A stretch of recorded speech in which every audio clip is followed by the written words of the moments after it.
So the faith community leaders we're usually the first place people go. First of all, when people suffer from mental illness, they have religious ideations. And so the Lord talks to them.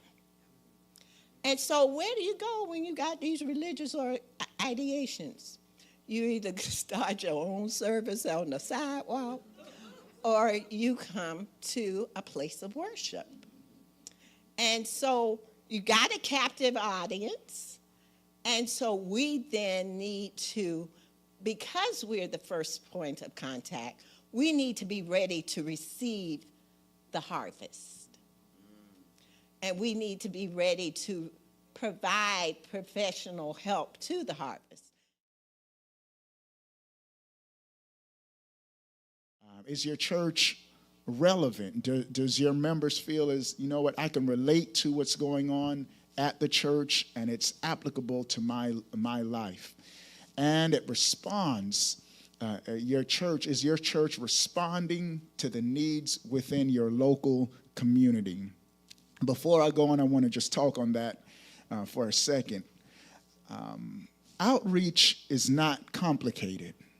It's really, what are some needs in my community and how can I help meet those needs?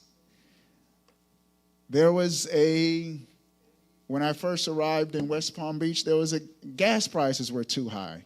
What did we do? We did a gas giveaway. I talked to a local gas station. We reserved pumps, and we had folks just coming in. We were giving away gas.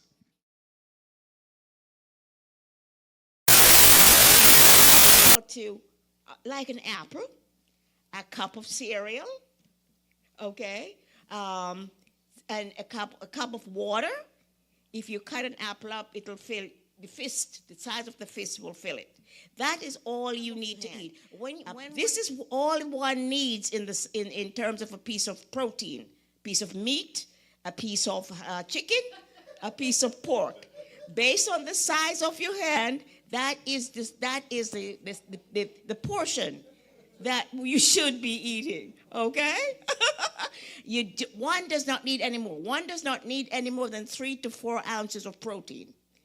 That's right. I decided to go to my primary care and let him know what was going on, that I would get a decent night's rest, a decent night's sleep, but I was not resting. I was not getting rest. I would wake up after 8 hours of sleep and sit on the side of the bed and be like, wow, did I even sleep last night? The sleep was so good during the sleep study that when they told me the CPAP was coming, I took a day off. I put in for vacation because I didn't want to have to get up the next morning. I wanted to be able to sleep right on through. And I started walking in the neighborhood. I had so much energy after getting a good night's rest. After that, I began running.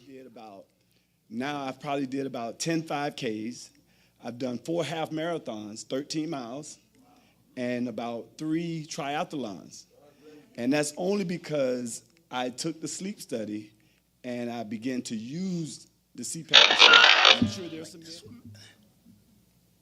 You're going to come in and just touch, just like that. Chest high, just touch. So we're going to do 12, and then we're going to do 12 more, but we're going to clap on the second 12. You ready? Here we go.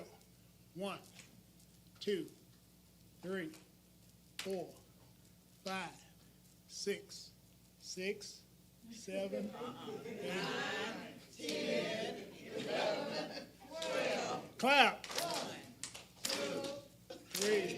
I told you.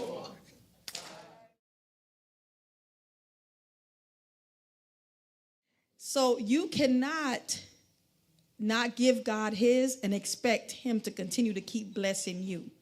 Do you understand me? Things are going to get really, really hard if you're not tithing. Now, let me just preface this with, biblically, we talk about 10%.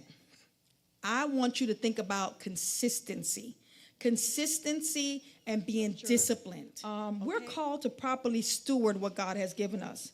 This fosters a healthy relationship with money. So what exactly does the Bible say about money? Well, whoever loves money never has enough. And that's in Ecclesiastes 5:10, right? So, oh, Lord, it looked like it was big when I was looking at it. And it is God who gives you the ability to produce wealth. But remember the Lord your God, for it is he who gives you the ability to produce wealth, and so confirms the covenant with which we swore to our ancestors as it is today. But even for you that are thinking, I want to buy a house one day, it says in Luke 14:28, suppose one of you wants to build a tower. Won't you first sit down and estimate the cost to see if you have enough money to complete it? Okay, so anything that we want to go, any goal that we want for our finances, that Luke 14:28 is what you have to look at. How do I set my goals so that I can create what it is that God would have me to create? Amen.